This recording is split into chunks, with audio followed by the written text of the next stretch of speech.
On October 1st, 2010, a 3-year-old boy and his family were camping around Mount Shasta. According to the boy's father, at around 6 p.m., he suddenly realized he couldn't find his son anywhere. He said his son was literally there one second and gone the next after he briefly looked away.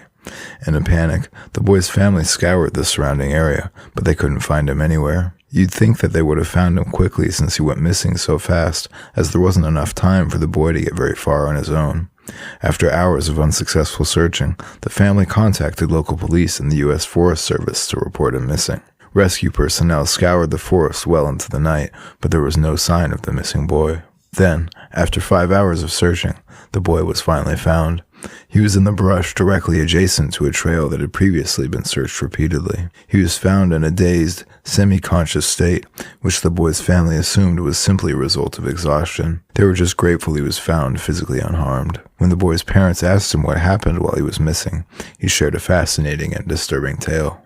The boy said that while he was lost in the woods, he was taken deep inside an underground cave by a woman who looked exactly like his grandma, who he always called Cappy. Since she looked identical to his grandma Cappy, naturally, the boy assumed that it was his grandma.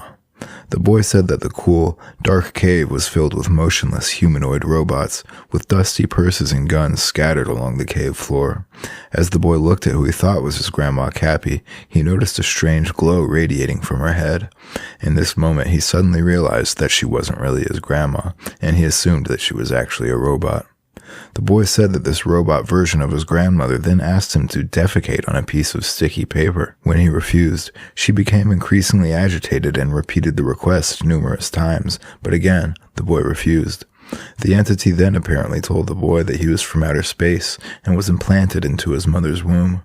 Shortly thereafter, the robot entity led the boy back outside and into a thicket and advised him to wait there to be found. The boy's family was obviously shocked to hear such a bizarre story, but they didn't necessarily believe him. However, when the boy later relayed the exact same story to his real grandma, Cappy, they took it more seriously. After hearing the boy's account of what happened in the woods, his grandma shared a bizarre story of her own. 1 year earlier, Grandma Cappy had gone camping with a friend at Mount Shasta, very nearby the location from which the boy disappeared. As she was preparing to go to sleep in those woods, she shined her flashlight into the tree line and noticed several pairs of glowing red eyes staring back at her. She was creeped out but just assumed that it was a herd of deer. However, she awoke the next morning face down in the dirt. Somehow she left her sleeping bag and tent overnight. After waking up, she noticed an intense pain at the base of her neck, and her friend felt the same thing. They both had inflamed, red puncture marks in that spot on their necks. They became violently ill and assumed the whole thing was the result of spider bites. Eventually, they packed up and headed home, but Grandma Cappy said it took months for her to feel right again after this incident.